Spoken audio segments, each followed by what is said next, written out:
Salut, c'est Fanny, bienvenue sur Les Psys se questionnent. Aujourd'hui, je vous donne 4 étapes pour consoler votre bébé. Et avant tout, n'oubliez pas de vous abonner à notre chaîne.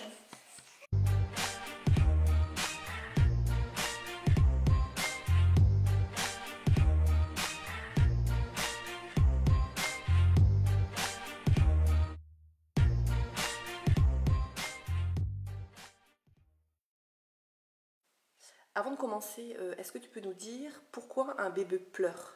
Alors un bébé pleure parce qu'il appelle. Pourquoi il appelle, ça on ne sait pas trop dire. Il a peut-être faim, il a peut-être soif, il a peut-être froid, il a peut-être juste besoin de votre présence, il est peut-être gêné ou il est peut-être douloureux. Donc il y a 4 étapes, souvent les 2 premières on les oublie, c'est-à-dire qu'on peut très bien ouvrir la porte de la chambre de son enfant et puis juste indiquer sa présence avec un contact auditif, juste en lui disant que vous êtes là et que vous l'avez entendu et voyez comment il réagit. Ça se trouve il a juste besoin d'entendre votre voix. Ensuite, vous pouvez vous rapprocher s'il continue de pleurer et puis avoir un contact visuel aussi, en plus du contact auditif. Et puis, si jamais il continue de pleurer, vous pouvez juste poser une main sur sa tête ou sur son ventre et voir comment il réagit. Il a peut-être juste besoin de temps pour se calmer. Il n'y a pas besoin de le porter tout de suite à la minute où il se met à pleurer. Et puis s'il continue à pleurer quand même, il faut évidemment le porter et puis peut-être le bercer s'il en a besoin. Donc ok, bercer son enfant, mais parfois il continue de pleurer. Du coup, qu'est-ce qu'on peut faire? Oui, alors un enfant, même dans les bras, peut pleurer évidemment. Ce qui est intéressant de savoir, c'est que le bercement, vous pouvez un petit peu le modifier en fonction de l'intensité de ses pleurs.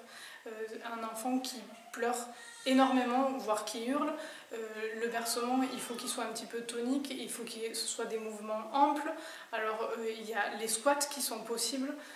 N'hésitez pas à proposer à votre enfant quelques minutes de bercement en squat, ou sinon sur un gros ballon de grossesse par exemple, de vous asseoir dessus avec votre enfant et de faire des mouvements de haut en bas assez amples mais aussi assez toniques.